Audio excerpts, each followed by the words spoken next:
Assalomu alaykum, hurmatli televizor ko'rguvchilar. Dunyo Uyg'ur qurultiyi Tor televiziyasining kunlik xabarlar programmasiga hammanglar xush kelibsizlar. Men riyosatchi Iftixor Abdurashid. Hurmatli ko'ruvchilar, tövəndə diqqətinizlər kunlik xabarlar programmamızın təfsilatında bo'lsin.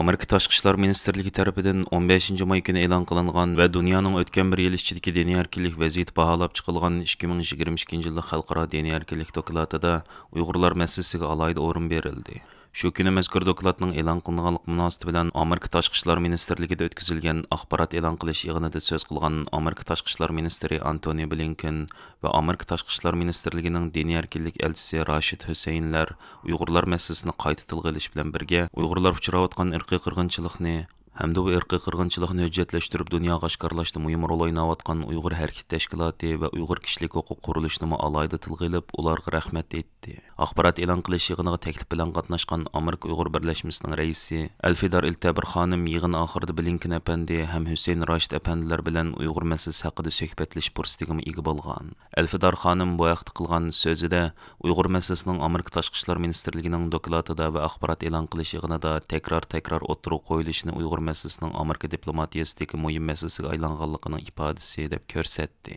Bu Alfidar xonimning Amerika Tashqi ishlar ministri Antony Blinken bilan 3-chi qitim ko'rishi bo'lib hisoblanadi.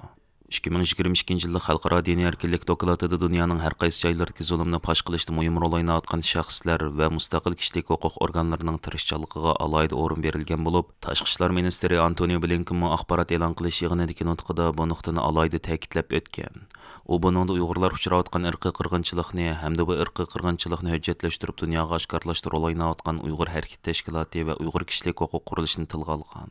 Antony Blinken mundaq degan: Dunyoning har qaysi joylarida fuqarolar va fuqarolar tashkilotlari o'ziga keladigan xavfga qaramay bu xil harakatlarga qarshi turyotdi. Masalan, Uyg'ur harakat tashkiloti va Uyg'ur kishilik huquq qurilishiga o'xshash ommaviy tashkilotlar Xitoyning Xinjiangdagi Uyg'ur musulmonlariga qaratgan irqiy qirg'inchiligi va insoniyat qarshi jinoyatlarini hujjatlashtirmoqda.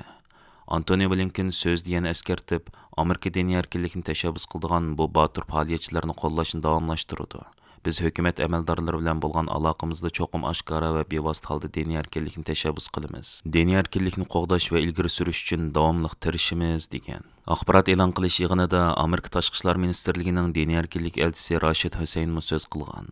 U so'zda dokladdagi muhim nuqtalarni tushuntirib, bu yillik dokladda hukumat va jamiyat qatlamidagi diniy kamsitish va o'chmanlik munosabatlik muhim bayqashlarning o'rin olganligini bildirgan. U diniy e'tiqod vaziyati alohida diqqat qo'zg'ashga tegishli davlatlarni tilga olganda Rossiya, Xitoy, Hindiston, Afg'oniston qatorliq davlatlar ustida to'xtalgan. U Xitoy hukumati musulmon Uyg'urlarni asos qilib turib, ularni jazo lagerlariga qamadi, turmaga tashladi, ularni surgun qildi degan. Amerika Tashqi ishlar ministrligi 15 may kuni mazkur doklad munosabati bilan tarqatgan rasmiy ma'lumotnomasida Amerika Tashqi ishlar ministrligi Xitoyning Uyg'urlarga qarshi qilayotgan zulmini irqiy qirg'inchilik va insoniyat qarshi jinoyat deb bekitgan. Biz bu masalalarni hal qilish uchun moliya jazosi, viza cheklamasi va shuningdek Uyg'ur majburiy emkining oldini olish qonuni qatorliqlarni yo'l qo'ydik va majburiy emgak bilan ishlab chiqarilgan tovarlarni import qilishni chekladik deyilgan. Ma'lumotnomada yana Amerikaning buningdan keyin BDT bilan bu masalada yaqindan hamkorlashib, Uyg'urlarga oid dokladlarning davomli chiqishiga turtki bo'lganligi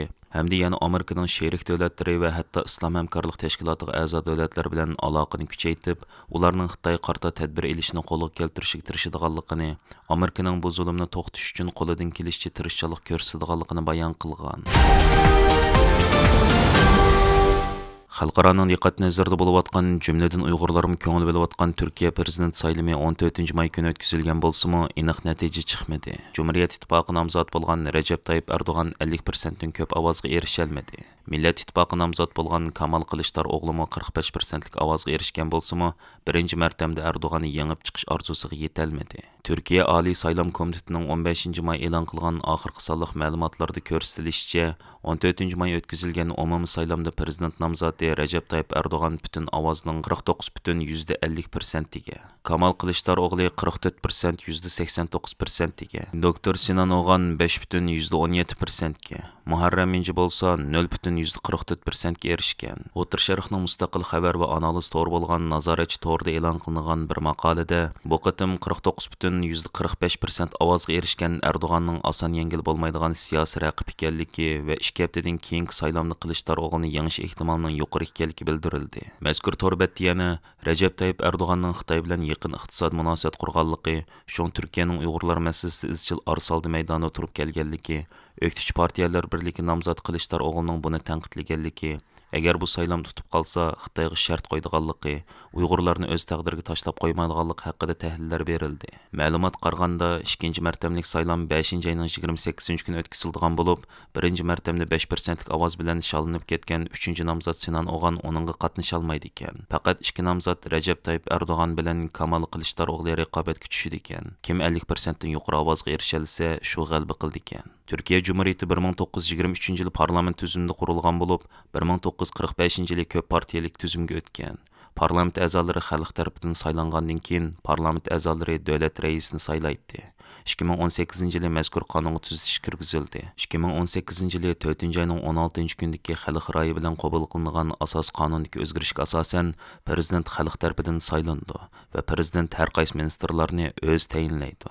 Parlament tüzümündə dövlət ministerləri və ministerlər parlament əzaları arasından boladı. Amma dövlət reislik, yəni prezidentlik tüzümündə hər qaysı ministerlər parlament əzaları arasından emas, sırtdan tanlanğan boldu. 5 ayının 14 gündəki prezident sayılımı bilan birlikdə parlament sayılımı ötküzüldü. Türkiye parlamentiga kirish salohiyatiga erishgan parlament a'zosi soni 600 bo'lib, hozir hokimiyat beshidagi Adolat va Taraqqiyot partiyasi 268 o'rindiqqa, Millatchi Harakat partiyasi 52 o'rindiqqa, Cumhuriyet Xalq partiyasi 169 o'rindiqqa, İyi partiyasi 46 o'rindiqqa va Yeşil Sol partiyasi 62 o'rindiqqa erishdi. Bu qitimqi saylamga hukumat bilan sherik Cumhuriyet ittifoqi nomida qatnashgan Millatchi Harakat partiyasidan, burundan tortib Uyg'urlarni qo'llayotgan İyi partiyasidan, Kelajak partiyasidan va yangidan Refah partiyasidan nomzod bo'lgan, burundan tortib Uyg'ur masalasi ko'ngil bo'lib kelayotgan ko'p sonli kishi parlament a'zosi bo'lib saylandi. Amerikadagi Kommunizm qurbonlari xotir fondining tadqiqotchisi Adrian Chens Uyg'urlarning paxta terish va boshqa fasllik hosil yig'ish ishlarida davomli holda majburiy emgak silinayotganligini oshkorladi. Tədqiqatçı Adrian Chens yaqında e'lon qilgan yangi dokladida Xitoy hukumati yer egilikning keng ko'lamda mashinalashtirganligini ilgari sursimi, 2021 va 2022 yillar orasida Uyg'urlarning izchil majburiy paxta uzishga o'tkazganligini bildirgan. Adrian Chens bu yangi dokladini Xitoy hukumatining ishki hujjatlariga asosan tayyorlagan bo'lib, uningda ilgari oshkorlanmagan mazmunlar bor ekan. U bu vaqtda matbuotlar qilgan so'zida mundaq dedi: Beijing hukumati Uyg'ur rayonida majburiy emgak va majburiy paxta terishning yo'qligini, rayonning yezigiligi bo'lib hosil yig'ishning mashinalashayotganligini ilgari surmoqda. Biroq mening yangi tadqiqotim hosil yig'ish emgakini o'z ichiga olgan fasllik ishchi o'tkazish siyosatlarining davomlashayotganligini oshkorlab berdi. Onun deyishicha, bu xil fasllik emgak kuchi o'tkazish siyosati buningdan keyin davomlashadigan bo'lib, u Xitoyning 2021 yildan 2025 yilgacha bo'lgan 5 yillik xizmat planining bir qismi ekan. Adrian Chensning dokladida yana bir muhim nuqta bo'lsa, Sharq Turkistondagi paxta terish emgakining mashinalashishimi baribir Uyg'urlarning o'xshamagan sohada majburiy emgak silinishini keltirib chiqardi ekan. U bu vaqtda mundaq deydi: Bundaq bo'lishidagi sabab paxta terishni mashinalaштырыш keng ko'lamdagi tutash etisliqlarni talab qildi. Bu hamish Uyg'ur dehqonlarining yer ishiltish huquqini hukumatga va uning qo'llashidagi xususiylarga topshirib berish bilan natijalandi. Şoň yerden quruq qalgan Uyg'ur dehqonlar boshqa sohalarda, masalan, zavodlarda ishchilarga aylantirilib majburiy emgak silindi. Qisqasi, paxtalarni mashina orqali yig'ib olgan taqdirdami Uyg'urlar boshqa joylarda majburiy emgak silinishdan qutulolmaydi. Doktor Adrian Chens aniqlab chiqqan bu yangi ishki hujjatlardan ma'lum bo'lishicha, Sharq Turkistondagi emgak kuchlarini yetkazish xizmatining majburlash xarakteri 2019-yildan boshlab alohida kuchaygan. Bir qism yerlik doiralar hatto ishga harakatlantirish kuchi yetarli emas deb atalgan atalmış horon odamlar tizimlik turg'izib, tizimlikdagi kishilarni qayta ideya o'zgartish tarbiyasiga avatgan hamda paxta terish emgikiga solgan. Ichinishli yeri shuki, bu atalmış horonlar tizimligiga kirgizilganlar ichida yashanganlar bor bo'lib, ularning ichidagi eng cho'ngi 77 yosh ekan. Adrian Chens mundaq deydi: Bu atalmış horon adamlar tizimlikida hatto 77 yoshga kirgan yashanganlarning bo'lishi bizga Uyg'urlarning intayin zolimlarcha emgak silinayotganligini ko'rsatib berdi. Men tadqiq qilgan hujjatlarning birida Uyg'urlarning keng ko'lamda emgak silish Xinjiang muqimlikka erishtirgan siyosiy vazifa deb ko'rsatilgan. Mana bu majburiy emgak siyosatining qattiq qo'lliq bilan yurgizilishdagi sabablarning biri bo'lishi mumkin. Adrian Chensning dokladida ko'rsatilishicha, paketlar paxta terishdan boshqa yana terilingan paxtalarning talalarını urqidan ayirish əmgak türmələrindəki dehqonchilik maydonlarida elib berildi ekan. Demak, Xitoy 2013 yil əmgak orqali o'zgartirish sistemasini amaldan qoldirgan bo'lsa-mu, biroq Sharq Turkistondagi türmələrdə bu hiyla mavjud ekan. Tədqiqatçı Adrian Sensning bu yangi doklati Xitoy hukumatining ilgari surganining aksicha Uyg'ur majburiy amkining hilam har sohada mavjudligi uning hech qanday to'xtab qolmaganligini isbotlab bergan bo'lib, u Amerika hukumatini va G'arb demokratik ellarning Uyg'urlarning majburiy amkiga taqobil turishga munosabatli qonunlarni chiqarish yoki uni kuchaytirishga undashda muhim rol o'ynaydi ekan. Yaqında Amerika Xalqaro diniy erkinlik komitetida o'tkazilgan diniy e'tiqod erkinligining chegara halqan bostirishga uchrashi haqidagi guvohlik anglash yig'inida Xitoyning Uyg'urlarga qaratgan chegara halqan bostirish siyosatlari nuqtaliq muzokara temasi bo'ldi. Amerika Xalqaro diniy erkinlik komitetining raisi Nuriy Turkalning riyosatchiligida ochilgan bu yig'inda erkinlik sarayi, Uyg'ur kishilik huquq qurilishi, fuqarolar tajribaxonasi qatorliq kishilik huquq organlarining tadqiqotchilari qatnashib guvohlik berdi. Yig'inga yana Amerika Kengash palata a'zosi Jeff Merkeli bilan Amerika Tashqi ishlar ministrligining demokratiya, kishilik huquq va emgak ishlariga mas'ul muavin yordamchi kotibi Scott Busby qatnashib savollarga javob berdi. Yig'inda ichilish so'z qilgan Amerika Kengash palata a'zosi Jeff Merkeli mustabid hukumatlarning din va e'tiqod erkinligini cheklash urinishining hozir faqat o'z davlat chegarasida to'xtab qolmay, balki chet ellargacha, jumladan Amerika tuproqlarigacha kengayganligini. Bunun bilan Amerikada turayotgan Uyg'ur, Tibet va Xitoy o'qituvchilarining mayli internet torida yoki bevosita holda bo'lsin, Xitoy kompartiyasining parokanda qilishga uchrayotganligini ifoda qildi. Arqadan mazkur komitetning raisi Nuriy Turkal apandi so'z qilib, chegara halqan bostirish qilmishining sal qarashqa bo'lmaydigan jiddiy xavfga aylanganligini, Xitoyning Amerika tuproqlarida qurgan soqchi punktlarini misol qilish orqali izohlab o'tdi. Yig'inda Xalqaro diniy erkinlik komitetining komissari Erik Oland so'z qilib, chegara halqan bostirishga taqobil turish uchun Amerika hukumatining cho'qim boshlamchilik rol o'ynashi lozimligini ta'kidladi. U buning uchun Amerika elishga tegishli zo'r qadamlarni tushuntirib o'tdi. U Amerika Davlat Majlisidagi Marco Rubio va Merkeli qatorliq majlis a'zolari o'tirib qo'ygan chegara halqan bostirishga qarshi turish siyosiy qonun loyihasini tezda ma'qullashni, Amerika hukumatining xalqarodagi sherik davlatlar bilan bu masalada hamkorlashib, keng ko'lamda taqobil turishni ishga oshirishni talab qildi. U yana Amerika shirkatlarining chegara halqan bostirishni texnik bilan ta'minlash yoki Uyg'ur majburiy amkini qo'llanish qatorliq vositalar bilan zulmga sherik bo'lishining oldini olish hamda bunda qilganlarni jazolashning yo'llarini tepish haqida taklif berdi.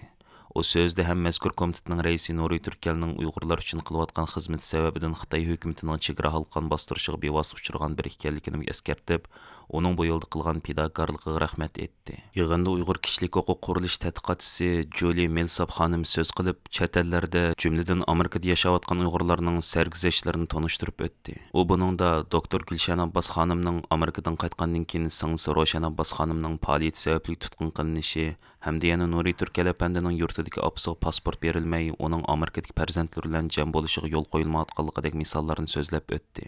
U shundaqla o'zining Uyg'urlarning da'vosini qilayotgan, Uyg'ur bo'lmagan bir Amerikalik bo'lish sifati bilan Xitoy hukumatining tor orqali qilgan haqoratlarga uchraganligini, Xitoy garajdan bo'lgan yo'ldishining Xitoydagi oilasining ta'qiblashga uchraganligini bayon qilib, Amerika hukumatining Xitoyning chegara halqan bostirish harakatiga cho'qim taqobil turishini talab qildi. Aziz ko'rmanlar, yuqorida diqqatingizga kunlik xabarlar programmamizning tafsilotini sunduq. Kelar qatimliq sonimizgacha ko'rishgich omon bo'lgaysizlar. Stansimizning YouTube kanaliga a'zo bo'lishni unutma. Allohga omonat.